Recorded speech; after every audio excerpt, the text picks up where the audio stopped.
the Commanders crew was there as well, right? Heading to the Michigan Pro Day. What do you think their plans are? As you just mentioned, you think the draft starts at 2 now that Caleb is in virtual Sharpie to Chicago. Right, yeah. So I spoke to head coach Dan Quinn. He's like, look, we're going to all the quarterback workouts. I don't see how they don't draft a quarterback at number 2. I mean, they saw what happened, last couple of years. They drafted a quarterback in the later rounds, and now Sam Howell and all these guys are gone. Now, who will it be? Like, you don't know if it's going to be Drake May. You don't know if it's going to be Jaden Daniels. Cliff Kingsbury, the OC, was at Caleb's workout. He coached Caleb last year at USC. Mm-hmm. But we know he likes quarterbacks, who can move a little bit. He likes quarterbacks who got some stuff to him. Think about guys he's coached, like Baker Mayfield, like Kyler Murray. So, again, we'll see exactly how that's going to shake out. But then you look at their running back room right now. We got Austin Eckler and Brian Robinson. So they're going to be a run-first football team as well. But they've got targets for receivers. So, again, it's not the worst circumstance for a rookie quarterback to come into, even though I think Washington is in the beginning process of flipping its roster a little bit more than the Bears are.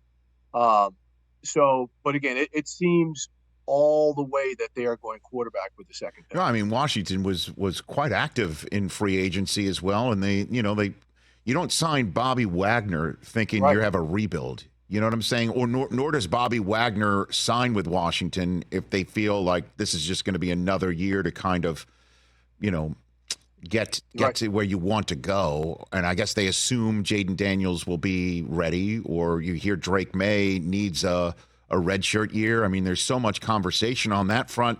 The Patriots there at 3. Do they stick and pick? Do they trade out? Do the Giants trade up? The Vikings went ahead and got a second first-round draft choice, and that's not for just trying to make sure that they'll have a shot at the best player available at 23? Right. That's not what you do that for. So what was the conversation amongst everybody standing around watching the workout yesterday on that story, Steve?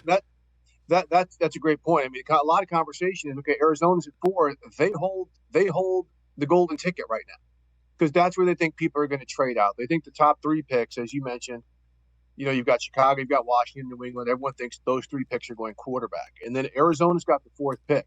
Is Minnesota going to come up and use that 4th pick on, let's say, a J.J. McCarthy out of Michigan? Right? Some people might say they're overdrafting, but they may say, well, we're in this run of it's Minnesota, it is Denver, and the Raiders at 11 and 12 and 13. We've got to get up and get ourselves a quarterback because those 2 teams need to get quarterbacks as well. Do you come up to 4? Does Arizona trade back? And if they don't get Marvin Harrison Jr., who everyone's kind of projecting them to, maybe they get Malik Neighbors out of LSU or one of the better available players, plus pick up a draft pick.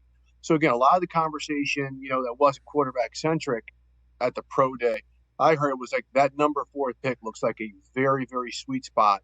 Arizona can get out, and that looks like where whomever would have to trade up to. Yeah, and then last one for you, Steve. I've been asking this of everybody these days because certainly when you quarterback to start a draft, we saw that in 2021, and how'd that work out for everybody? Oh, yeah. So, that's not fair. Trevor Lawrence is I think, in a position to truly succeed and take another step forward after what happened last year.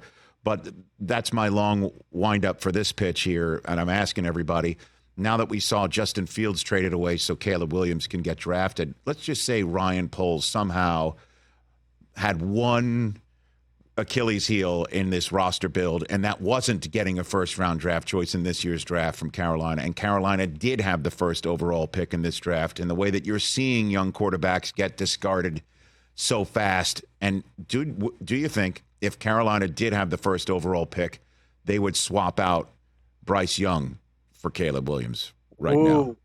I mean, that's a great question. So let's just say everything else remains the same. That Dave Canales is the head coach. Yes, sir. I don't think they would do it. I think they would trade out because Canales is the new quarterback whisperer, right? He's the guy who got Russell Wilson playing his best football in Seattle. He's the guy who got Geno Smith having his best season in Seattle. He's the first guy to get Baker over 4,000 yards.